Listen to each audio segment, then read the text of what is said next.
Hello friends, welcome back to my channel. എല്ലാവർക്കും സുഖമാണല്ലോ. ഞാനിവിടെ സുഖമായിട്ടിരിക്കുന്നു. അപ്പോൾ ഇന്നത്തെ ഈ ഒരു ടോപ്പിക്ക് എനിക്ക് ഭയങ്കര ഇഷ്ടമുള്ള ടോപ്പിക്കാണ് പറയാനായിട്ട്. പക്ഷേ ഇത് പറയുമ്പോൾ കുറേ പേരെയൊക്കെ കുറ്റപ്പെടുത്തുന്നത് പോലെ അല്ലെങ്കിൽ കുറേ പേരെ പറ്റി എനിക്ക് മോശം പറയേണ്ടി വരും. പക്ഷേ ഞാനത് ആഗ്രഹിക്കുന്നില്ല. അതുകൊണ്ട് തന്നെ ചില കാര്യങ്ങളൊക്കെ സ്കിപ്പ് ചെയ്തിട്ടായിരിക്കും ഞാനിതിൽ പറയാൻ വേണ്ടി പോകുന്നത്. ഓക്കെ, അപ്പം ഫസ്റ്റ് ഞാൻ പ്രഗ്നൻ്റ് ആയ നിമിഷം അതെന്ന് വെച്ചാൽ എനിക്ക് മറക്കാൻ പറ്റാത്തൊരു അനുഭവമായിരുന്നു. കാരണം കല്യാണം കഴിഞ്ഞിട്ട് കുറച്ച് നാളൊക്കെ നമ്മൾ അടിച്ചു പൊളിച്ച് ഗോവയിലും അതേപോലെ തന്നെ പോണ്ടിച്ചേരിയിലും ഒക്കെ പോയി അടിച്ചു പൊളിച്ച് നടന്നിരുന്നൊരു സമയമാണ്.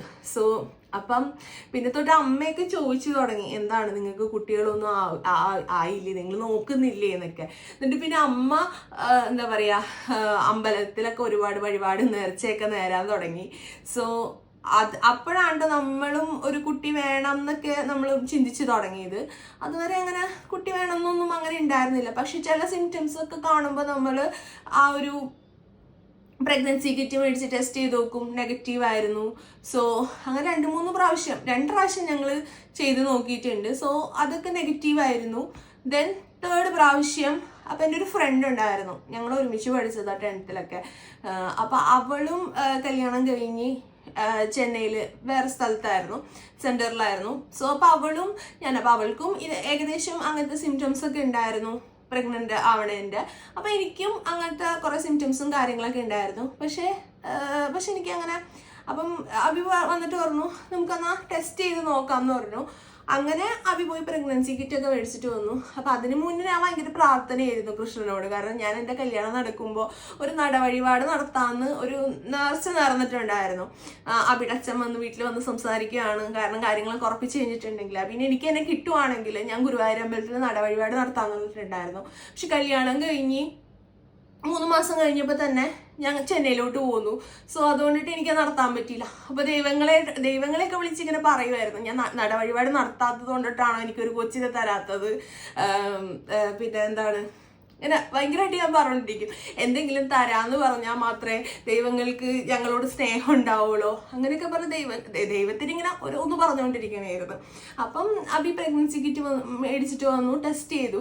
അപ്പോഴും എനിക്കൊരു സന്തോഷമില്ല, കാരണം എപ്പോഴും നെഗറ്റീവാണ് കാണിക്കുന്നത്. അപ്പം ഞാനിങ്ങനെ വിഷമിച്ചിരിക്കുകയായിരുന്നു. അപ്പോഴത്തേക്കും അവ ഭയങ്കരമായിട്ട് തുളിച്ചിട്ട് പറഞ്ഞു, ഇത് പോസിറ്റീവാണ് എന്ന് പറഞ്ഞിട്ട് ആ കാർഡ് എനിക്ക് കാണിച്ചു തന്നു.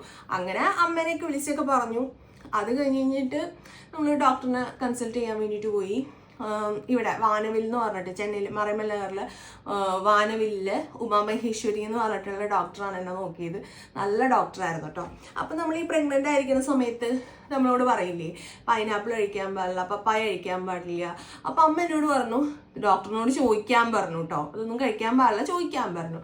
അങ്ങനെ ഞാൻ ഡോക്ടറിൻ്റെ അടുത്ത് ചോദിച്ചു, പൈനാപ്പിള് പപ്പായ ഇതൊക്കെ കഴിക്കാൻ പാടില്ലെന്ന് പറയുന്നുണ്ട്, ശരിയാണോ എന്ന് ചോദിച്ചപ്പോൾ ഡോക്ടർ പറഞ്ഞു, നിനക്ക് എന്താണോ കഴിക്കാൻ ഇഷ്ടം അതൊക്കെ നീ കഴിച്ചോ, ഒരു കുഴപ്പമില്ല. ആരാണ് ഇതൊക്കെ പറയണേന്ന് ഡോക്ടറിനെ അടുത്ത് ചോദിച്ചത് കേട്ടോ. അപ്പോൾ അങ്ങനെ ഡോക്ടറിനെ കണ്ടു. പിന്നെ ഒരു 1-2 മാസം പിന്നെ എനിക്ക് ഭയങ്കര ഛർദിയായിരുന്നു കേട്ടോ. ഛർദി എന്ന് വെച്ചാൽ ഭയങ്കര ഛർദിയായിരുന്നു. പിന്നെ ഞാൻ ഉണ്ടാക്കുന്ന ഫുഡ് എനിക്ക് പിടിക്കുന്നില്ല. പിന്നെ ഫസ്റ്റ് 3 മാസം ഡോക്ടർ റെസ്റ്റ് പറഞ്ഞായിരുന്നു, സ്റ്റെയർ കയറി ഇറങ്ങാൻ പാടില്ല, ലോങ് ട്രാവൽ ചെയ്യാൻ പാടില്ല, ഭയങ്കര ഹെവി ആയിട്ടുള്ളതൊന്നും എടുത്ത് പൊക്കാൻ പാടില്ല, അങ്ങനെയൊക്കെ കുറേ ഇത് പറഞ്ഞിട്ടുണ്ടായിരുന്നു.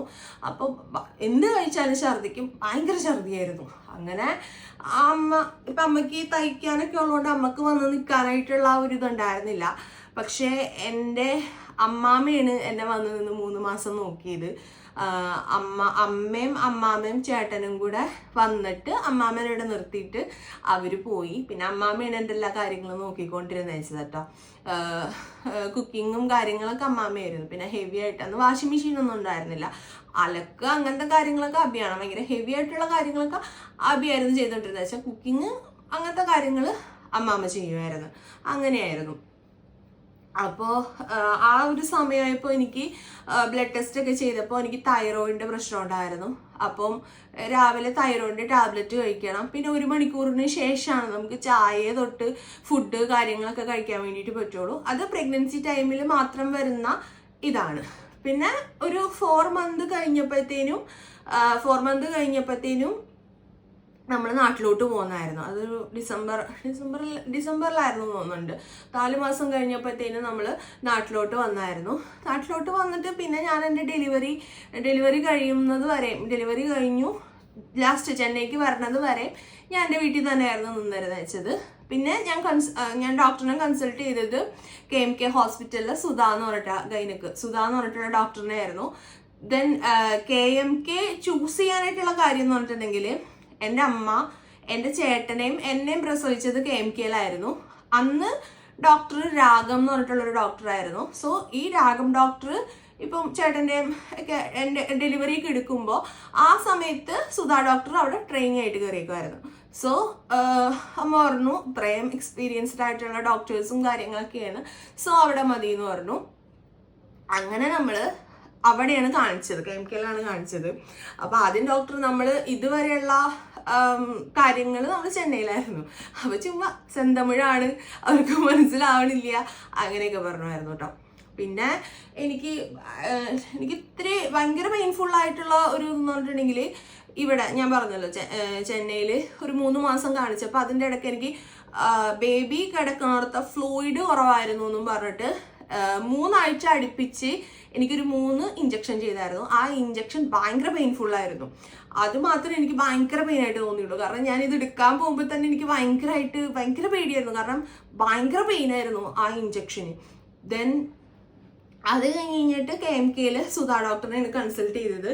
സോ ഒരു 5-ാം മാസമൊക്കെ ആയി കഴിഞ്ഞപ്പോൾ എനിക്ക് എന്താ പറയുക ഡയബറ്റിക്സ് വന്നു. സോ എനിക്ക് ഭയങ്കര സങ്കടമായിരുന്നു. കാരണം എനിക്ക് ഷുഗർ വന്നു. ഇത്രയും നാളും ഷുഗർ ഉണ്ടായിരുന്നില്ല. പെട്ടെന്ന് ഈ സമയത്ത് ഷുഗർ വന്നു കഴിഞ്ഞപ്പോൾ ഞാൻ ആകെ പേടിച്ചു. പിന്നെ അമ്മയ്ക്കും ആ ഒരു സമയത്ത് ഷുഗർ വരും എന്നൊന്നും എനിക്ക് അറിയില്ലായിരുന്നു. അപ്പം അമ്മയും പറഞ്ഞു നീ സ്വീറ്റ്സ് ഒക്കെ തിന്നിട്ടായിരിക്കും നിനക്ക് ഷുഗർ വന്നത് എന്നൊക്കെ പറഞ്ഞു. അപ്പം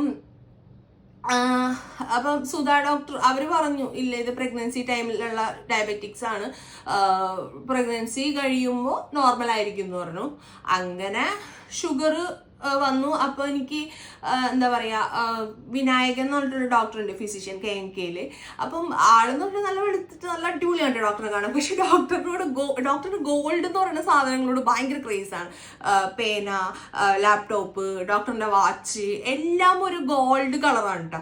അപ്പം ഡോക്ടർ പ്യുവർ മലയാളി അല്ല. സോ ഡോക്ടറിന്റെ സംസാരം കേൾക്കാനായിട്ട് നല്ല രസമാണ്. ഷുഗർ കൂടിയിട്ടുണ്ടല്ലോ അങ്ങനെയൊക്കെ പറയുള്ളൂ ഡോക്ടർ. സോ ഡോക്ടർ എനിക്ക് എന്ത് ചെയ്തു എന്ന് വെച്ചിട്ടുണ്ടെങ്കിൽ നമുക്ക് അങ്ങനെ ടാബ്ലറ്റ്സ് ഒന്നും തരാൻ പറ്റത്തില്ല. പിന്നെ അപ്പം ഇതായതുകൊണ്ടിട്ട് ഡോക്ടർ എനിക്ക് ഇൻസുലിൻ എടുക്കാൻ പറഞ്ഞു. ഒരു 3 യൂണിറ്റൊക്കെ ഇൻസുലിൻ എടുക്കാൻ പറഞ്ഞു. ദെൻ വന്നു കഴിഞ്ഞപ്പോൾ ഞങ്ങളുടെ വീടിനടുത്ത് നെയ്ബർ ലിജി എന്ന് പറഞ്ഞിട്ട് ഒരു നേഴ്സ് ഉണ്ട്, അമൃതയിൽ വർക്ക് ചെയ്യുന്നതാണ്. സോ ആ ചേച്ചി വന്നിട്ട് എനിക്ക് ഇൻസുലിന് എടുക്കാനായിട്ട് കാണിച്ചു തന്നു കേട്ടോ. ഒന്നില്ലെങ്കിൽ ഈ ഭാഗത്ത് എടുക്കാം, അല്ലെങ്കിൽ കാലിൻ്റെ ഈ ഒരു പോർഷൻ ഉണ്ടല്ലോ, തൊടയുടെ ഈ 2 പോർഷനിൽ എടുക്കാം. അപ്പം ആദ്യം വന്ന് ഇങ്ങനെ എടുത്തൊക്കെ കാണിച്ചൊക്കെ തന്നു. പിന്നെ 1-2 പ്രാവശ്യമൊക്കെ അമ്മ എടുത്തു തന്നു. പിന്നെ തൊട്ട് ഞാൻ തന്നെയായിരുന്നു എനിക്ക് ഇൻസുലിൻ എടുത്തുകൊണ്ടിരുന്നത് വെച്ചത്. ഒറ്റക്ക് ഇൻസുലിൻ എടുക്കണ ഇഞ്ചക്ഷൻ വെച്ച് നമ്മുടെ ദേഹത്ത് കുത്തുന്ന കാര്യം ഒന്ന് ആലോചിച്ച് നോക്കി. അതായത് ഇൻസുലിൻ എടുത്തു കഴിഞ്ഞ് ഒരു 1 മണിക്കൂറിന് ശേഷം, ഞാൻ കറക്റ്റായിട്ട് ഓർക്കുന്നില്ല, 1 മണിക്കൂറിന് ശേഷമാണ് ഫുഡ് കഴിക്കാൻ പറ്റുള്ളൂ. അപ്പം അമ്മയ്ക്ക് സ്റ്റിച്ചിങ്ങും കാര്യങ്ങളൊക്കെ കൊണ്ട് ബിസി ആയിരിക്കും. അപ്പോൾ എന്ത് ചെയ്തു, ഞാൻ തന്നെ എൻ്റെ കാര്യങ്ങൾ ചെയ്യാൻ തുടങ്ങി. സോ ഞാൻ തന്നെ എന്താ പറയുക, ഞാൻ തന്നെ സ്വന്തമായിട്ട് ഇൻസുലിൻ എടുക്കുമായിരുന്നു. ദെൻ അങ്ങനെ കുറച്ചാൾ പോയി. പിന്നെ പ്രഷർ വന്നു, കൊളസ്ട്രോൾ വന്നു. ഇതെല്ലാം പ്രഗ്നൻസി ടൈമിൽ വരണ ഇതായിരുന്നു. ദെൻ ആ സമയത്തൊക്കെ കുറച്ച് നന്നായിട്ടൊക്കെ ഇട്ടാ പോയത്. പിന്നെ എനിക്ക് നല്ലൊരു മെമ്മറീസ് എന്ന് പറഞ്ഞിട്ടുണ്ടെങ്കിൽ ഞങ്ങളുടെ തൊട്ടപ്പുറത്ത് നെയ്ബർ ഉണ്ട്, സൽവൻ ചേട്ടനും ബിന്ദു ചേച്ചിയും. അവരെനിക്ക് എന്താ പറയുക, എനിക്ക് അറിഞ്ഞുകൂടാ 1 കിലോ അത്രയും എടുക്കുന്നുണ്ടാവും നട്ട്സും ബദാമും അത്രയും മേടിച്ചുകൊണ്ട് വന്ന് തന്നു. അതേപോലെ തന്നെ മാതളോ അങ്ങനെ എന്തോ ഫ്രൂട്ട്സ് എന്തോ മേടിച്ചിട്ട് വന്ന് തന്നു തന്നിട്ട് അത് ഫുള്ള് ഞാൻ തന്നെ കഴിച്ചു തീർത്തിട്ടുള്ളത്. അതേപോലെ തന്നെ അമ്മാമ്മേൻ്റെ ചേച്ചിയും അനിയത്തിയും കൂടെ എന്നെ കാണാൻ വന്നിട്ടുണ്ടായിരുന്നു. അപ്പം ഞങ്ങൾ ചിറ്റാമ്മൂമ്മ എന്നാണ് വിളിക്കുക. അപ്പോൾ അമ്മയുടെ ചിറ്റയിട്ട് വരുമല്ലോ. അപ്പോൾ ചിറ്റാമ്മൂമ്മ എനിക്ക് എന്താ പറയുക, കിണ്ണത്തപ്പം എന്നാ പൊങ്ങപ്പം എന്നൊക്കെ പറയണം, എനിക്ക് എന്തോ പറയുന്നതെന്ന് അറിയില്ല. അങ്ങനത്തെ ഒരു സാധനമാണ്. നല്ല ശർക്കരയൊക്കെ ഇട്ടിട്ട് നല്ല ബ്രൗൺ കളറിൽ നല്ല ക്രിസ്പി അല്ല കേട്ടോ, സോറി, നല്ല സോഫ്റ്റ് ആയിട്ടിരിക്കുന്ന അപ്പം വാഴയിലയിൽ പൊതിഞ്ഞ് ഇങ്ങനെ കൊണ്ടു തന്നു. നല്ല ടേസ്റ്റ് ആയിരുന്നു. ഞാൻ ഇപ്പോഴും അതിൻ്റെ ടേസ്റ്റ് ഓർക്കുന്നുണ്ട്. കാരണം ഇതൊന്നും നമ്മളിപ്പം റീക്രിയേറ്റ് ചെയ്യാൻ നോക്കിയാലോ ഉണ്ടാക്കാൻ നോക്കിയാലോ ചിലപ്പോൾ ശരിയാവണമെന്നില്ല. അത് അവരുടെ കൈപ്പുണ്യമാണ്. അതുകൊണ്ടിട്ടാണ് അതിനത്രയും ടേസ്റ്റ്. അതിൽ വിശ്വസിക്കുന്ന ഒരാളാണ് കേട്ടോ ഞാൻ. പിന്നെ ഈ ഷുഗർ ആയപ്പോൾ ഞാൻ എൻ്റെ കുട്ടിയുടെ കാര്യത്തിൽ ഞാൻ ഭയങ്കര കോൺഷ്യസ് ആണ്. അപ്പം ഷുഗർ ആയത് കണ്ടു കഴിഞ്ഞപ്പോൾ ഞാൻ പിന്നെ എല്ലാ കാര്യങ്ങളും ഇപ്പം സ്വീറ്റ്സ് ആണെങ്കിലും എല്ലാം വെട്ടിക്കുറച്ചു. പിന്നെ ചപ്പാത്തി ആക്കി എല്ലാം ചെയ്തു. അപ്പം ഇങ്ങനെ ചെയ്ത് കഴിഞ്ഞപ്പോൾ ഷുഗർ ഭയങ്കര ലോ ആയി. കാരണം ഇൻസുലിൻ തരണം തന്നെ നമുക്ക് എന്തെങ്കിലുമൊക്കെ ഫുഡ് കഴിക്കാം. ഇൻസുലിൻ എടുത്താൽ വളരെ ലോ ആവും ഷുഗർ. അപ്പം ഞാൻ ഇൻസുലിൻ എടുക്കുന്നുണ്ട്, ഷുഗറിൻ്റെ സംഭവമൊന്നും കഴിക്കുന്നില്ല. അങ്ങനെയൊക്കെ ആയിക്കഴിഞ്ഞ് പിന്നെ ഡോക്ടറുടെ അടുത്ത് കഴിഞ്ഞപ്പോഴത്തേക്കും ഡോക്ടർ നല്ല ചീത്ത പറഞ്ഞു, നിനക്ക് ഇൻസുലിൻ തന്നത് നീ ഫുഡ് കഴിക്കാൻ വേണ്ടിയിട്ടാണ്, നീ ഇങ്ങനെ കുറച്ചിട്ടുണ്ടെങ്കിൽ എന്ത് ചെയ്യും എന്നൊക്കെ പറഞ്ഞിട്ട് നല്ല ചീത്ത പറഞ്ഞു അവർ. പിന്നെ തൊട്ട് ഞാൻ എനിക്ക് ഇഷ്ടപ്പെടുന്ന സാധനങ്ങളൊക്കെ കുറേശ്ശെയൊക്കെ കഴിക്കാൻ തുടങ്ങി. അങ്ങനെ എനിക്ക് വലിയ കുഴപ്പമൊന്നും ഉണ്ടായിരുന്നില്ല. ഒരുപാട് പേര് എനിക്ക് സാധനങ്ങളൊക്കെ തന്നിട്ടുണ്ട്. പക്ഷെ ഇവർ രണ്ടുപേരും തന്നതാണ് ഞാൻ കുറച്ച് സ്പെഷ്യലായിട്ട് ഓർത്തിരിക്കുന്നത് കേട്ടോ. പിന്നെ എൻ്റെ ഓപ്പോസിറ്റ് ഒരു ചേച്ചിയുണ്ട്. അപ്പോൾ ആ ചേച്ചീനേക്കാളും മൂത്തതാണ്. പക്ഷെ ആ ചേച്ചിയും ഞാനും ഏകദേശം ഒരു കുറച്ച് ഇതിന് ഡിഫറൻസ്, ഒരു മാസം ഡിഫറൻസിലാണ് ഞങ്ങൾ പ്രഗ്നൻ്റ് ആയത്.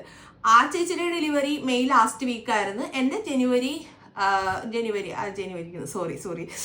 മെയ് ലാസ്റ്റ് വീക്കായിരുന്നു ആ ചേച്ചിയുടെ മെയ് ലാസ്റ്റ് വീക്കായിരുന്നു ആ ചേച്ചിയുടെ ഡെലിവറി ഉണ്ടായിരുന്നത്.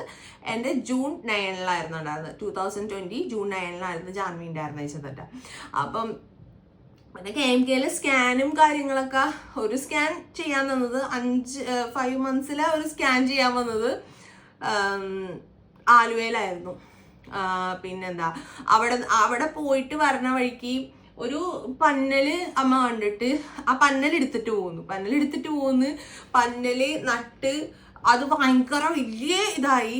എന്നിട്ട് എല്ലാവരും ചോദിക്കും പന്നൽ എവിടെ നിന്നാണ് പന്നൽ. അപ്പം അമ്മ പറയും അവൾ 5ാം മാസം സ്കാൻ ചെയ്യാൻ പോയപ്പോൾ കൊണ്ടുവന്നതാണ്, പറമ്പിൽ കണ്ടിട്ട് ഞാൻ പറിച്ചതാണ് എന്നൊക്കെ പറയും. അതിന് ആക്ച്വലി പറഞ്ഞാൽ ജാൻവിയുടെ ഏജാണ്. കുറച്ച് നാൾ മുന്നേ വരെ ആ പന്നൽ അവിടെ തന്നെ ഉണ്ടായിരുന്നു കേട്ടോ. ജാൻവിയുടെ ഏജ് അല്ല, ആ ജാൻവിയുടെ ആ ഒരു സമയത്ത് പറിച്ചതാണ്. അപ്പം അത് ഇത്രയും നാളും അമ്മ സൂക്ഷിച്ചു വെച്ചിട്ടുണ്ടായിരുന്നു. അപ്പം അങ്ങനെ ഒരു ഇതുണ്ട്. പിന്നെ 5ഉം 6ഉം 7ഉം 8ഉം ഇതൊക്കെ കഴിഞ്ഞു. പിന്നെ എനിക്ക് ഇപ്പം ഈ ഷുഗർ ഉള്ളതുകൊണ്ട് തന്നെ രാവിലെയും വൈകിട്ട് നടക്കണമായിരുന്നു. പിന്നെ ചില സാധനങ്ങളൊക്കെ എനിക്ക് ഭയങ്കര അലർജി ആയിരുന്നു. പിന്നെ ചിലത് ഇപ്പം ഈ ഫസ്റ്റ് ട്രംസ്റ്ററിലാണ് നമ്മൾ വോമിറ്റിങ്ങും കാര്യങ്ങളൊക്കെ. പക്ഷെ എനിക്ക് അത് കഴിഞ്ഞിട്ടും ചില ഫുഡ് പിടിക്കാവുകയും പിന്നെ ഭയങ്കര ഗ്യാസിൻ്റെ ഇഷ്യൂസും ഭയങ്കര വോമിറ്റിങ്ങും അങ്ങനത്തെ കാര്യങ്ങളൊക്കെ ഉണ്ടായിരുന്നു. പിന്നെ അത് കഴിഞ്ഞ് അപ്പം എനിക്ക് ഭയങ്കര പേടിയായിരുന്നു. എൻ്റെ അമ്മ എന്ന് പറഞ്ഞിട്ടുണ്ടെങ്കിൽ മുന്നേ പറയും പ്രസവവേദന എന്ന് പറഞ്ഞിട്ടുണ്ടെങ്കിൽ മരണവേദനയാണ്, നമുക്കൊന്നും സഹിക്കാനൊന്നും പറ്റൂല എന്നൊക്കെ പറയും.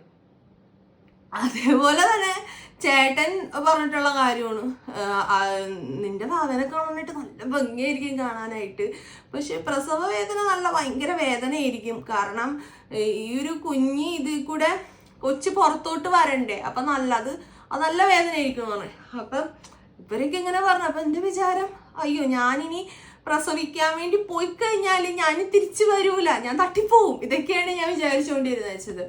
അപ്പം ഇത്രയും വലിയ വേദനയാണ്. അങ്ങനെ അപ്പം എനിക്ക് അഡ്മിറ്റ് ആവേണ്ട ദിവസം, അപ്പം ലാസ്റ്റ് പിന്നെ ആ ഒരു പ്രഗ്നൻസി ടൈമിൽ ഞാൻ 7 മാസം 8, 9 ഇതൊക്കെ ആയപ്പോഴത്തേക്ക് നല്ലോണം പണിയെടുക്കുമായിരുന്നു. അലമാരി തള്ളി നീക്കല്, അടുക്കിപ്പെറുക്കല്, ഒതുക്കല്, അടിക്കല്, തുടക്കല്, തുണി അലക്കല് എല്ലാം ചെയ്യുമായിരുന്നു. അപ്പോൾ അമ്മാമ്മയൊക്കെ മീൻസ് എൻ്റെ വയറ് കണ്ടിട്ട് പറഞ്ഞു, ഇത് നോർമൽ ഡെലിവറി ആവുമെന്നൊന്നും പറയാൻ പറ്റില്ല, ഇത് സിസേറിയൻ ആയിരിക്കുള്ളൂ എന്നൊക്കെ പറഞ്ഞു. അപ്പം ഡോക്ടർ അഡ്മിറ്റ് ചെയ്യാൻ വേണ്ടിയിട്ട് പറഞ്ഞു. ഇപ്പം നാളെ അഡ്മിറ്റ് ചെയ്യണം. അപ്പം തലേന്ന് ദിവസം ഇന്ന് എനിക്കാണെങ്കിൽ ഭയങ്കര ടെൻഷൻ കയറി. അയ്യോ നാളെ എന്തായിരിക്കും, പ്രസവിക്കണം എങ്ങനെയായിരിക്കും, വല്ല സിസേറിയൻ എങ്ങനെയാവും, ഇനി അതിൻ്റെ വേദന എങ്ങനെയായിരിക്കും, അങ്ങനെ ഭയങ്കര ടെൻഷനായി. എനിക്ക് എന്താ പറയുക, വയറുവേദന വന്നിട്ട് രാത്രി ഹോസ്പിറ്റലിൽ കൊണ്ടുപോയി കഴിഞ്ഞപ്പോൾ വേറെ പ്രശ്നമൊന്നും, എനിക്ക് ഗ്യാസ് കയറിയിട്ട് എന്തോ ടെൻഷൻ കയറിയിട്ട് എന്തായിരുന്നു. അപ്പോഴാണ് ഞാൻ ലേബർ റൂമിൻ്റെ അകം കാണുന്നത്. ഭയങ്കര ഹൈറ്റിലുള്ള ഒരു വലിയൊരു ടേബിൾ ഉണ്ട്. സോ അത് നടുക്ക് വെച്ചിട്ട് നമുക്ക് താഴ്ത്തിയിടാൻ പറ്റും. അപ്പോൾ ആ സാധനത്തുമ്മേൽ കയറി കിടക്കാനായിട്ട് എനിക്ക് വലിയ പേടിയായിരുന്നു. പിന്നെ അതിൻ്റെ ഇടയിലത്തെ ഗ്യാപ്പിൽ ഞാൻ എന്തൊക്കെയോ ബ്ലഡ് കാര്യങ്ങൾ ഒക്കെ കണ്ടു. അപ്പം എനിക്ക് ഭയങ്കര പേടിയായി. പിന്നെ അത് കഴിഞ്ഞിട്ട് ഓക്കെ, അന്ന് വേറെ കുഴപ്പമൊന്നും ഉണ്ടായിരുന്നില്ല. പിന്നെ ഞാൻ റൂമിൽ വന്നു. പിറ്റേന്ന് ദിവസം രാത്രി ആയപ്പോൾ അവർ വന്നിട്ട് പറഞ്ഞു കാലത്ത് പാല് മാത്രം കൊടുത്താൽ മതി എന്ന് പറഞ്ഞു. അങ്ങനെ നെക്സ്റ്റ് ഡേ പാല് മാത്രം കൊടുത്തു. ലേബർ റൂമിൽ കൊച്ചിൻ്റെ പൊസിഷൻ അറിയാൻ വേണ്ടിയിട്ട് അവർ വിരലിട്ട് നോക്കും. അപ്പോൾ അവർ നോക്കണ സമയത്ത് എനിക്ക് ഭയങ്കര പെയിൻഫുള്ളായിരുന്നു. ഞാൻ നോക്കാൻ സമ്മതിക്കുന്നുണ്ടായിരുന്നില്ല. അപ്പോൾ ഡോക്ടർ അമ്മയുടെ അടുത്ത് വന്നിട്ട് പറഞ്ഞു എന്ത് ചെയ്യൂന്ന് അറിയാൻ പാടില്ല, അവള് നോക്കാൻ പോലും സമ്മതിക്കുന്നില്ല, അങ്ങനെയൊക്കെ പറഞ്ഞു. ഇപ്പൊ സിസേറിയൻ വേണ്ടി വരുമോ എനിക്ക് അറിഞ്ഞൂടാ എന്നൊക്കെ പറഞ്ഞു. അപ്പൊ ഇനിയിപ്പോ ഈ വേദന സഹിക്കാത്ത ആള് പ്രസവ വേദന എങ്ങനെ സഹിക്കും എന്നുള്ള രീതിയിൽ. എന്നിട്ട് അപ്പോൾ എൻ്റെ വിചാരം ഇവരെന്തോ കത്തിയോ എന്തോ വലിയ സാധനം ഇട്ടിട്ടാണ് അതിൻ്റെ ഉള്ളിൽ കൊച്ചിൻ്റെ ഇത് നോക്കണേന്നാണ് എൻ്റെ ഒരു വിചാരം. അപ്പോൾ അമ്മ സിസ്റ്ററിൻ്റെ അടുത്ത് പറഞ്ഞു, അവള് പറയുന്നത് എന്തോ വലിയ സാധനം ഇട്ടിട്ടാണ് അവർ നോക്കണത് എന്ന് പറഞ്ഞു. അപ്പോഴത്തേക്ക് അവർ പറഞ്ഞു ഇല്ല, അങ്ങനെ വലിയ സാധനം അങ്ങനെ ഒന്നും അല്ല ഇട്ട് നോക്കുന്നത്, ഡോക്ടറിൻ്റെ ഒരു വിരലിട്ടിട്ടാണ് ഡോക്ടർ കൊച്ചിൻ്റെ ആ ഒരു പൊസിഷൻ നോക്കണത്. അപ്പം പിന്നെ ഞാൻ ലേബർ റൂമിൽ ചെന്ന് കഴിഞ്ഞപ്പോഴത്തേനും സീനിയർ ആയിട്ടുള്ള നഴ്സുമാരുണ്ട്. അപ്പോൾ അവരെൻ്റെ അടുത്തൊന്ന് പറഞ്ഞു മോനെ നമുക്ക് പ്രസവിക്കണ്ടേ. അപ്പോൾ ഡോക്ടർ അങ്ങനെ ചെക്ക് ചെയ്യുമ്പോൾ മോൻ സഹകരിച്ചേ പറ്റുള്ളൂ, അല്ലെങ്കിൽ സിസേറിയൻ വേണോ, മോൻ സഹകരിക്കണം എന്നാലേ നടക്കുള്ളൂ, ഡോക്ടർ പറയണതൊക്കെ കേൾക്കണം എന്നൊക്കെ പറഞ്ഞു. പിന്നെ അവര് കൊച്ചിൻ്റെ പൊസിഷൻ നോക്കി. അപ്പം ഞാൻ കടിച്ചു പിടിച്ച് കിടന്നു. പിന്നെ എനിക്ക് റൂമിൽ വന്നു, എനിമോ തന്നു. പിന്നെ അത് വന്നും പോയും എനിമോ പോയി. അത് കഴിഞ്ഞപ്പോൾ ഡോക്ടർ പറഞ്ഞു നടക്കാൻ പറഞ്ഞു. അങ്ങനെ കുറച്ച് നേരം നടന്നു.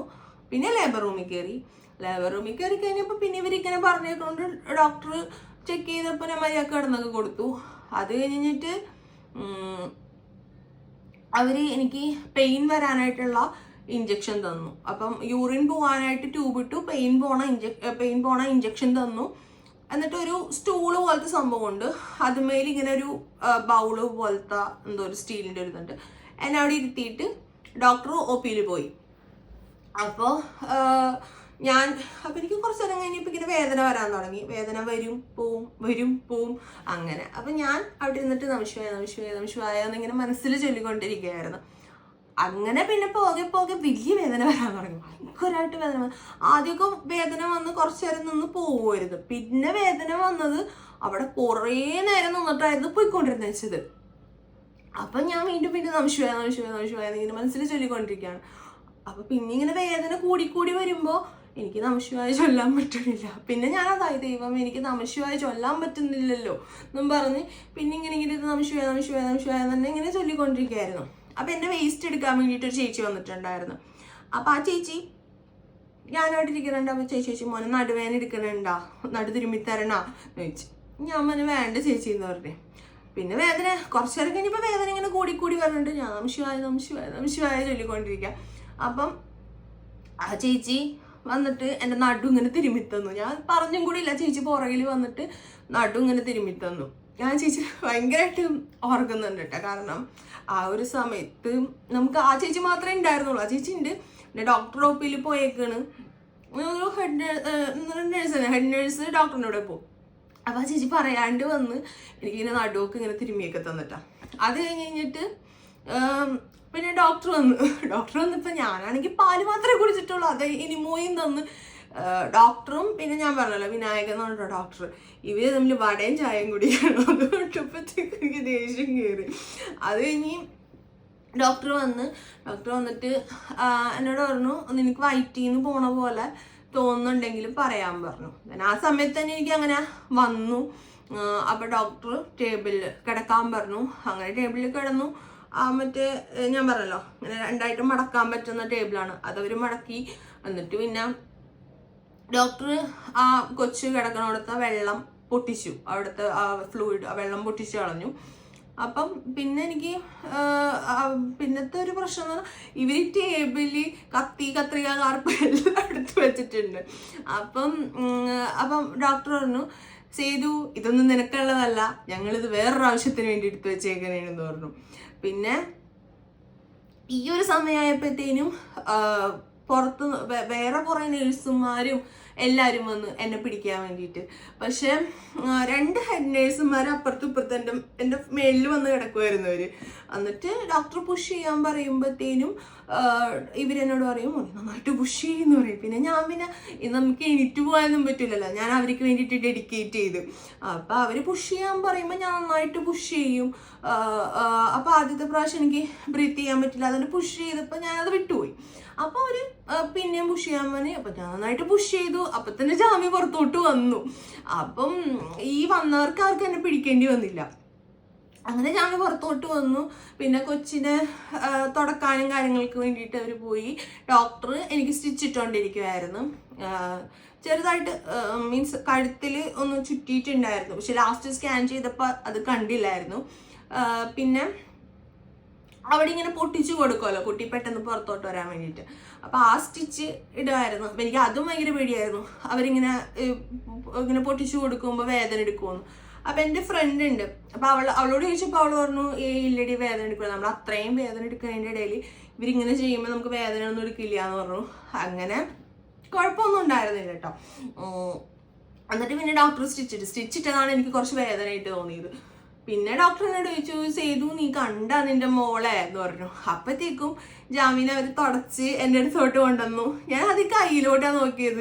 നല്ല കൈ ഞാനിങ്ങനെ പിടിച്ച് നോക്കി, അവളുടെ കയ്യിലിങ്ങനെ നെയ്യിലൊക്കെ ഉണ്ടായിരുന്നു. ഞാൻ കയ്യിലിങ്ങനെ പിടിച്ച് നോക്കി. പിന്നെ അവളുടെ മുഖത്തോട്ട് നോക്കി.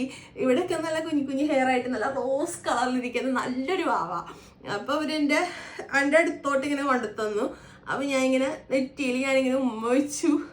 അപ്പം ഈ ഒരു മൊമെന്റ് ഉണ്ടല്ലോ, ഏതൊരു പെണ്ണിൻ്റെ ലൈഫിൽ എന്താ പറയുക, മറക്കാൻ പറ്റാത്ത അത്രയും പ്രഷ്യസ് ആയിട്ടുള്ള ഒരു നിമിഷമാണത്.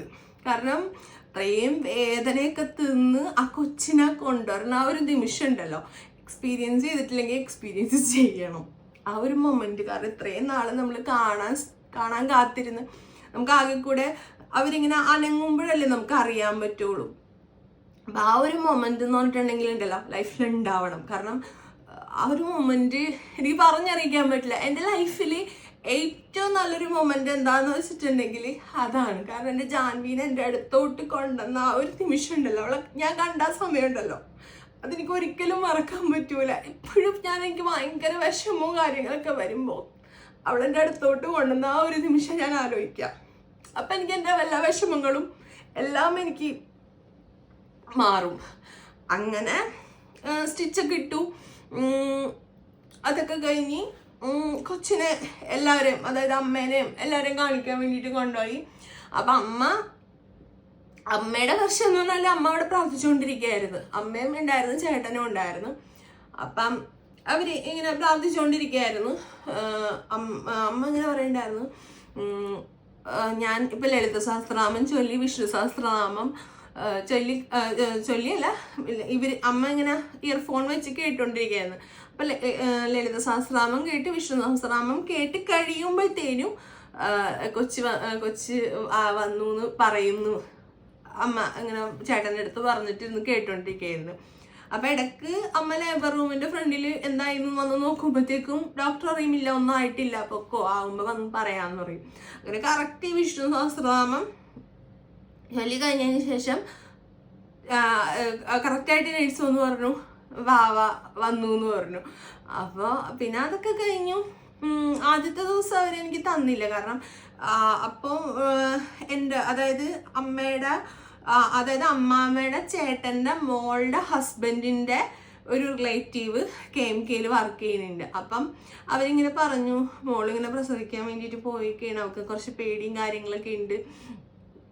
അങ്ങനെ പറഞ്ഞു കഴിഞ്ഞപ്പോൾ ആ ചേച്ചി പിന്നെ ആ ഒരു സമയപ്പോൾ വന്നിട്ട് ആ ചേച്ചി പറഞ്ഞു, എന്താ ആ ചേച്ചി എന്നെ കുളിപ്പിക്കാനും കാര്യങ്ങളൊക്കെ. അപ്പം ഡോക്ടർ പറഞ്ഞു അവളിപ്പോൾ എണീപ്പിക്കണ്ടാവും, ഷുഗറൊക്കെ ഉണ്ട്, ചിലപ്പോൾ തല ഇറങ്ങും എന്ന് പറഞ്ഞു. അങ്ങനെ കുറച്ച് വെയിറ്റ് ചെയ്തു. കുറേ നേരം കഴിഞ്ഞ് കഴിഞ്ഞപ്പോൾ ചേച്ചി എന്നെ പയ്യെ പിടിച്ച് കൊണ്ടുപോയി ചൂടുവെള്ളമൊക്കെ ഒഴിച്ച് ഒന്ന് കുളിപ്പിച്ച് വേറെ ഡ്രസ്സൊക്കെ ഇട്ട് ഇറങ്ങി വന്നപ്പോഴത്തേക്ക് എനിക്ക് പിന്നെയും തല ഇറങ്ങി. ചേച്ചി പറഞ്ഞു അവിടെ കിടക്കാൻ പറഞ്ഞു. അങ്ങനെ ചേച്ചി കിടന്നു. പിന്നെ ആ ചേച്ചി പറഞ്ഞു, അങ്ങനെ ഞാൻ അവിടെ കിടന്നു. പിന്നെ കുറച്ച് കഴിഞ്ഞപ്പോൾ പോയി. അന്നത്തെ ദിവസം കുട്ടീനെ തന്നില്ല. പിന്നെ അതിന് പിറ്റേന്ന് ദിവസം എങ്ങാണ്ടാണ് എനിക്ക് തന്നത്. പിറ്റേ ദിവസം തന്നത്. പിന്നെ ഞാൻ ലേബർ റൂമിൽ പോയി കൊച്ചിന് പാല് കൊടുക്കും, പിന്നെ തിരിച്ചു വരും. അങ്ങനെയായിരുന്നു. പിറ്റേ ദിവസമാണ് തന്നത്. പിന്നെ ഈ പ്രസവം കഴിഞ്ഞ് റൂമിൽ വന്നു കഴിഞ്ഞപ്പോഴത്തേക്കും ഞാൻ കണ്ടിട്ടും കൂടിയില്ല. പല നേഴ്സുമാരൊക്കെ അവിടെ നിന്ന് ഇടുന്നൊക്കെ വന്നിട്ട് പറയാ ലേബർ റൂമിൽ ഭയങ്കര താരമായി എന്ന് അറിഞ്ഞല്ല. സാധാരണ ഞങ്ങളൊക്കെ പിടിച്ചത് ഞങ്ങളെ തട്ടിത്തെറിപ്പിക്കാറാണ് പതിവ്. എന്തോരം ഒച്ചപ്പാടും ബഹളമൊക്കെ ഉണ്ടാക്കാറ്. പക്ഷെ മോനെ അങ്ങനെ ഒന്നും ചെയ്തില്ല. അപ്പൊ ലേബർ റൂമിലത്തെ ഭയങ്കര താരമാണ്. ഡോക്ടറും പറഞ്ഞിട്ടാ അവർക്ക് ഭയങ്കര ഇതായിരുന്നു എന്നെ കൊണ്ട്. കാരണം ഞാൻ അങ്ങനെ ഭയങ്കര ഒച്ചപ്പാടും ബഹളം ഉണ്ടാക്കി. പിന്നെ ഈ പിടിക്കാൻ വന്നവർക്കൊന്നും എന്നെ പിടിക്കേണ്ടി വന്നില്ല. ഞാൻ പറയില്ലേ, ഹെഡ് നേഴ്സ് എൻ്റെ മേത്ത് കിടക്കണ്ടായിരുന്നു. ആ ഒരു ഇതും പിന്നെ ഡോക്ടറിൻ്റെ അത് മാത്രം വന്നുള്ളൂ. വേറെ ആർക്കും എന്നെ പിടിക്കേണ്ടി ഒന്നും വന്നില്ല. അപ്പം പറഞ്ഞു, ഈ ഒരു കാര്യത്തിൽ നിന്നെ ഞാൻ സമ്മതിച്ചു തന്നിരിക്കുന്നു. കാരണം എന്നെക്കാളും കൂടുതൽ നീ വേദന സഹിക്കും. അപ്പം അതുകൊണ്ട് അങ്ങനെയൊക്കെ പറഞ്ഞു. പിന്നെ അതൊക്കെ കഴിഞ്ഞ് ഡിസ്ചാർജ് ആയി വീട്ടിൽ വന്നു. പിന്നെ ജാൻവീൻ്റെ എന്താ പറയുക, ഒരു 15 കഴിഞ്ഞപ്പോഴത്തേനും ജാൻവിക്ക് 28 പോലെ ചടങ്ങ് നടത്തി. കാരണം ഈ കൊറോണ സമയമൊക്കെയാണ്. അബിക്ക് ജോലിക്ക് കയറണം. അപ്പം അതുകൊണ്ടിട്ട് നമ്മൾ അബി വീട്ടിലുള്ള സമയത്ത് തന്നെ നമ്മൾ ഈ നൂലുകെട്ടും കാര്യങ്ങളൊക്കെ ചെയ്തു. അപ്പോൾ ഇത് 15 കഴിഞ്ഞപ്പോൾ തന്നെ അമ്മ പറഞ്ഞു, മോനിനി ചെന്നൈയിൽ പോകുമ്പോൾ കൊച്ചിനെ കുളിപ്പിക്കണം, കാര്യങ്ങളൊക്കെ മോൻ തന്നെ ചെയ്യേണ്ടി വരും. അതുകൊണ്ട് മോനിപ്പോഴേ കൊച്ചിനെ കുളിപ്പിച്ച് തുടങ്ങിയോന്ന് പറഞ്ഞു. അപ്പോൾ പ്രസവിച്ച് 15 ദിവസം കഴിഞ്ഞപ്പോൾ തൊട്ട് 15 ആയപ്പോൾ തൊട്ട് ഞാൻ കൊച്ചിനെ കുളിപ്പിച്ച് തുടങ്ങിയതാണ്. അപ്പം എനിക്ക് ഓർമ്മയുണ്ട്, ആ സമയത്ത് 15ൻ്റെ അന്ന് ചിറ്റ വന്നപ്പോൾ ഞാൻ കിടക്കണില്ല, ഞാൻ ഇങ്ങനെ നടന്ന്. അപ്പം ഇവർ വന്നപ്പോൾ ഞാൻ പുറത്ത് നിൽക്കുക. അപ്പോൾ ഒരു ചിറ്റ പറയണ്ടായിരുന്നു, നീ ഇങ്ങനെ നിൽക്കണം കണ്ടിട്ട് എനിക്ക് പേടിയാവണ് എന്നൊക്കെ പറഞ്ഞു. അങ്ങനെ എനിക്ക് കിടക്കാനൊന്നും അങ്ങനെ പറ്റിയിട്ടില്ല. കാരണം ജാൻവി അങ്ങനെ സമ്മതിക്കണ കൂട്ടത്തിലായിരുന്നില്ല. അവള് രാത്രിയൊക്കെ ഉണർന്നിരിക്കും, രാവിലെയും അവള് ഇതായിരിക്കും. അപ്പം ആദ്യമൊക്കെ വലിയ പ്രശ്നമായിരുന്നു അങ്ങനെ അവൾക്ക്. അപ്പം എനിക്ക് എത്ര വയ്യെങ്കിലും ഞാൻ എണീറ്റിരിക്കും, അങ്ങനെയൊക്കെ ആയിരുന്നു. അപ്പം എനിക്ക് അങ്ങനെ പ്രഗ്നൻസി കഴിഞ്ഞ് കഴിഞ്ഞിട്ട് അങ്ങനെ കിടക്കാൻ പറ്റിയിട്ടില്ല. പിന്നെന്താ എന്താ ഞാൻ പറയാൻ വന്നെ, പിന്നെ ഈ 15 ഇത് കഴിഞ്ഞപ്പോൾ തൊട്ട് ഞാൻ കുളിപ്പിക്കാൻ തുടങ്ങിയതാണ്. പിന്നെ ആ ഒരു ഡിസംബർ ആയപ്പോഴത്തേനും ഞാൻ ചെന്നൈയിലോട്ട് വന്നു. കാരണം ജൂണിൽ പ്രസവിച്ചു. June, July, August, September, October, November, ഡിസംബറിൽ ഞാൻ ചെന്നൈയിലോട്ട് വന്നു. പിന്നെ തൊട്ട് ഈ നിമിഷം വരെയുള്ള ജാൻവിയുടെ എല്ലാ കാര്യങ്ങളും നോക്കിയിട്ടുള്ളത് ഞാനാണ്. അപ്പം അത് കഴിഞ്ഞ് ചെന്നൈയിൽ വന്ന് കുറച്ച് കഴിഞ്ഞപ്പോൾ തന്നെ നമ്മൾ വാക്കർ മേടിച്ചായിരുന്നു. വാക്കർ മേടിച്ച് കഴിഞ്ഞപ്പോൾ അപ്പം എല്ലാവരും പറഞ്ഞു, ഇപ്പം കൊച്ചിനെ വാക്കറിൽ ഇരുത്തിയിട്ടുണ്ടെങ്കിൽ അതിൻ്റെ കാല് എന്തെങ്കിലും പ്രശ്നം, വളവോ അതിരിവ് എന്തെങ്കിലുമൊക്കെ വരും എന്ന് പറഞ്ഞു. പക്ഷെ ദൈവം സഹായിച്ച് എൻ്റെ കൊച്ചിന് ഒരു കുഴപ്പമില്ല. ഞാൻ കിച്ചണിൽ എന്തെങ്കിലുമൊക്കെ ചെയ്യുമ്പോൾ അവൾ വന്ന് നോക്കിയിരിക്കും. പിന്നെ അങ്ങാട് പോവും, ഇങ്ങാട് പോവും. പിന്നെ ഞങ്ങളുടെ ഓപ്പോസിറ്റ് ഒരു ഫാമിലി താമസിച്ചിരുന്നു. അവർ ഭയങ്കര ഹെൽപ്ഫുള്ളായിരുന്നു. അവരെ പറ്റി ഞാൻ വേറൊരു വീഡിയോയിൽ പറയാം. അപ്പം എൻ്റെ ഫ്രണ്ട്സൊക്കെ ചോദിക്കുമായിരുന്നു, നീ എങ്ങനെയാണ് ഒറ്റക്ക് കൊച്ചിനെ നോക്കുന്നത് എന്നൊക്കെ. ഇവിടെ എനിക്ക് അമ്മായിയമ്മ ഉണ്ടായിട്ട് പോലും എനിക്ക് ഒറ്റക്ക് മാനേജ് ചെയ്യാൻ പറ്റുന്നില്ല. അപ്പം നീ എങ്ങനെയാണ് കൊച്ചിനെ ഇങ്ങനെ ഒറ്റക്ക് മാനേജ് ചെയ്യണത് ചിത്ര ചെറുപ്പത്തിൽ തന്നെ എന്ന് എന്നോട് ചോദിക്കുമായിരുന്നു. അതിന് ഒരുപാട് കഷ്ടപ്പെട്ടിട്ടുണ്ട്. കാരണം അബിക്ക് അങ്ങനെ നോക്കാൻ പറ്റില്ലായിരുന്നു. അബി നോക്കിയിട്ടുണ്ട്, പക്ഷെ എനിക്ക് അബിക്ക് അങ്ങനെ ചെയ്യുമ്പോൾ രാവിലെ 8-8:30 ആകുമ്പോൾ അബി പോവും. പിന്നെ ചിലപ്പോൾ 5:30, 6, 7, ചിലപ്പോൾ വർക്ക് കൂടുതലാണെങ്കിൽ 8, 8:30 ആകുമ്പോൾ വരുമ്പോൾ. അപ്പം പിന്നെ കൊച്ചിന് സമയം കൂടുതൽ ടൈം സ്പെൻഡ് ചെയ്യണത് ഞാനാണ്. അവളെ കുളിപ്പിക്കണത്, അവളുടെ കാര്യങ്ങളൊക്കെ നോക്കുന്നത് എല്ലാം ഞാൻ ഒറ്റക്ക് തന്നെയായിരുന്നു. ആരും ഉണ്ടായിട്ടില്ല. ഈ കുളിപ്പിക്കുമ്പോഴൊക്കെ ഈ നാട്ടിൽ നല്ല വേദന എടുക്കും. അത് സഹിച്ച് പിടിച്ച് നിന്ന് കൊച്ചിനെ കുളിപ്പിക്കും. അങ്ങനെയൊക്കെ ആയിരുന്നു ഫുള്ള്. പിന്നെ അങ്ങോട്ട് ഈ നിമിഷം വരെയും ഒറ്റക്ക് തന്നെയാണ് നോക്കിയിട്ടുള്ളത്. പിന്നെ നാക്കിന് എല്ലില്ലാണ്ട് വായ കൊണ്ട് എന്ത് വേണമെങ്കിലും പറയാം. അങ്ങനെ കുറച്ച് ആൾക്കാരുണ്ട്. ഈ കുഞ്ഞി പിള്ളേരെ പറ്റി ഒന്നും എട്ടുപൊട്ടും തിരിയാത്ത കുഞ്ഞി പിള്ളേരെ പറ്റി വിജയിക്കാൻ വേണ്ടിയിട്ട് പലതും പറയുന്ന ആൾക്കാർ, അവരോട് എനിക്ക് ഒന്നേ പറയാനുള്ളൂ, നിങ്ങളൊക്കെ നരകവേദന അനുഭവിച്ച് പുഴുത്ത് ചാവും. നാട്ടുകാരും ബന്ധുക്കളും വീട്ടുകാരൊക്കെ നിൻ്റെയൊക്കെ ഡെഡ് ബോഡി എടുക്കാനായിട്ട് അറക്കും. അങ്ങനത്തെ മരണേ നിങ്ങൾക്കൊക്കെ ഉണ്ടാവുള്ളൂ. അങ്ങനെ കുറേ ആൾക്കാരുണ്ട് ഈ കുഞ്ഞു പിള്ളേരെ പറ്റി ഓരോരോ അപവാദങ്ങൾ പറഞ്ഞുണ്ടാക്കുന്ന ആൾക്കാർ. പിന്നെ എന്താ പറയുക, ജാൻവി ഒരു ചേച്ചിയാവാൻ വേണ്ടി പോവാണ്. അപ്പോൾ എന്താ പറയുക, ഇപ്പം എനിക്ക് ഫസ്റ്റ് ട്രിമിസ്റ്റർ കഴിഞ്ഞു, ഇപ്പോൾ സെക്കൻഡ് ട്രിമിസ്റ്ററിലോട്ട് സ്റ്റാർട്ട് ചെയ്തു. അപ്പോൾ ഇതുവരെ ഒരു കുഴപ്പവും ഇല്ല. ലാവണ്യ എന്ന് പറയുന്ന ഒരു ഡോക്ടറാണ് എന്നെ നോക്കുന്നത്. നല്ലൊരു അടിപൊളി ഡോക്ടറാണ് കേട്ടോ. സ്കാൻ ചെയ്യുമ്പോൾ അഭി ചോദിക്കും എനിക്ക് കാണിച്ചു തരുമെന്ന്. അപ്പോൾ ഡോക്ടർ പറയും ഇപ്പോൾ പറഞ്ഞില്ലെങ്കിൽ ഞങ്ങൾ വിളിച്ച് കാണിച്ചു തരുമെന്ന് പറയും. അങ്ങനെ വാവേനെ ഇങ്ങനെ കാണിച്ചു കൊടുക്കും, ഇത് ഹാർട്ട് ബീറ്റ് ആണ് എന്നൊക്കെ പറഞ്ഞ് ഇങ്ങനെ കാണിച്ചു കൊടുക്കും. അപ്പം എന്നോടും പറയും, എടാ നിനക്ക് ഞാൻ കാണിച്ചു തരാട്ടാന്ന് പറയും. സ്ക്രീൻ മാറ്റി വെച്ച് ഇതേ ഹാർട്ട് ബീറ്റ് ചെയ്യുന്നുണ്ട, ഇതാണ് വാവ എന്നൊക്കെ പറഞ്ഞ് ഇങ്ങനെ വാവയുടെ ഓരോ കാര്യങ്ങളും ഒക്കെ ഇങ്ങനെ പറഞ്ഞു തരും. അതേപോലെ തന്നെ ഇപ്പോൾ ഫോളിക് ആസിഡ് ആയിരുന്നു കഴിച്ചുകൊണ്ടിരുന്നത്. ഇപ്പം ഇന്നലെ ഡോക്ടറിനെ കൺസൾട്ട് ചെയ്തപ്പോഴത്തേക്കും ഡോക്ടർ കാൽഷ്യം ടാബ്ലറ്റും അയൺ ടാബ്ലറ്റും ആഡ് ചെയ്തു. പിന്നെ പാല് കുടിക്കാൻ പറഞ്ഞു. പാലെനിക്ക് കുടിക്കാൻ പറ്റില്ല എന്ന് പറഞ്ഞപ്പോൾ ഡോക്ടർ പറഞ്ഞു എന്തെങ്കിലും ഹോർലിക്സോ നീ എന്തെങ്കിലും മദർ ഹോർലിക്സോ ബൂസ്റ്റോ എന്തെങ്കിലും ഇട്ട് കുടിച്ചാൽ മതി എന്ന് പറഞ്ഞു. കുറേശ്ശെ ട്രൈ ചെയ്ത് നോക്ക്, അപ്പോൾ പറ്റും എന്ന് പറഞ്ഞു. അപ്പോൾ വാവ നല്ല ഹെൽത്തിയാണ്. അപ്പോൾ അങ്ങനെയൊക്കെ പോണു. അപ്പോൾ ഇത്രേ ഉള്ളൂ ഇന്നത്തെ ഒരു video. Thank you for watching. This is Sethulakshmi Abhilash signing off.